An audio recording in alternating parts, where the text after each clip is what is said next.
అసలు ఈ content creation ఎందుకు స్టార్ట్ చేసిందో చెప్తా విను మామ. అయితే ఈ లోటావేటర్ ఒక 4 రోజుల ముంగట నాకు అసలు వచ్చేది కదా మామ, నేను ఎప్పుడు డ్రైవ్ చేయలే. అయితే రాదేమో అనుకొని నార్మల్ తీసుకుంటుండే. ఆ తర్వాత ట్రై చేసి చూద్దాం ఎట్లా ట్రాక్టర్ వస్తుంది కానీ తీసుకున్నా. ఇప్పుడు 4 రోజులలో చైన్ మొత్తం నేనే కొట్టేసిన, తమ్ముడు కూడా హెల్ప్ చేసిండు.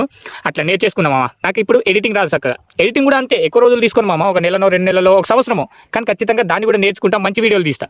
అయితే పాయింట్ ఏంటంటే అసలు నేను ఈ కంటెంట్ క్రియేషన్ ఎందుకు స్టార్ట్ చేసినో చెప్తే చూడు మామ.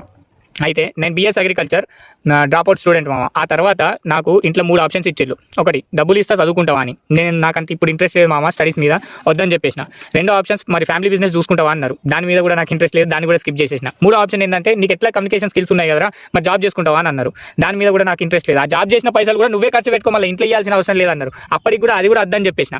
ఆ తర్వాత ఈ కంటెంట్ క్రియేషన్ స్టార్ట్ చేసిన. దీన్ని స్టార్ట్ చేయడానికి మెయిన్ రీజన్ ఏంటంటే ఒక 1 నెల రోజులు అనుకుంటా మామ, నేను గట్టిగా ఈ మిర్చి మీద రీసెర్చ్ చేసిన. మంచిగా ఎక్కడ ఎంత పండుతుంది, ఎక్కడెక్కడ పండుతుంది, మరి దీంట్లో ఆర్గానిక్ ఏవాళ్ళని ఇస్తాను రా లేదా, మరి మార్కెట్లో దీని వాల్యూ ఎట్లున్నది, ఎట్లా అమ్ముతారు, ఇవన్నీ తెలుసుకున్నాక నాకు అర్థమైంది ఏంటంటే మొత్తం ఎన్ని ప్రోడక్ట్స్ ఆర్గానిక్ ఉన్నాయి కానీ ఈ ఒక్క మిర్చి మాత్రం ఆర్గానిక్గా ఎవ్వరు ఇవ్వట్లేదు మామ మార్కెట్లో. ఎందుకంటే ఇది పండించడమే కష్టం మామ, నార్మల్గా పండించడమే కష్టం, మళ్ళీ దాంట్లో ఆర్గానిక్గా పండించడం అంటే అదే ఇంపాసిబుల్ అని చెప్పుకోవచ్చు మామ. ఎందుకంటే ఎవరు లేరు ఇండియాలో ఒక 3 ఎకరాల ఆర్గానిక్ అంటే ఎవరు లేరు. కానీ మా డాడీ ఏంటంటే సెమీ ఆర్గానిక్గా ట్రై చేస్తాడు. ఇది గొప్పగా అమ్ముకోవడానికి దానికి మా డాడీ ట్రై చేయలే. ఎందుకు ట్రై చేసిందంటే భూమి సారవంతం తగ్గకుండా ఉండడానికి ట్రై చేసిండు. దాన్నే నేను మార్కెటింగ్ చేసుకుందాం అనుకుంటాను.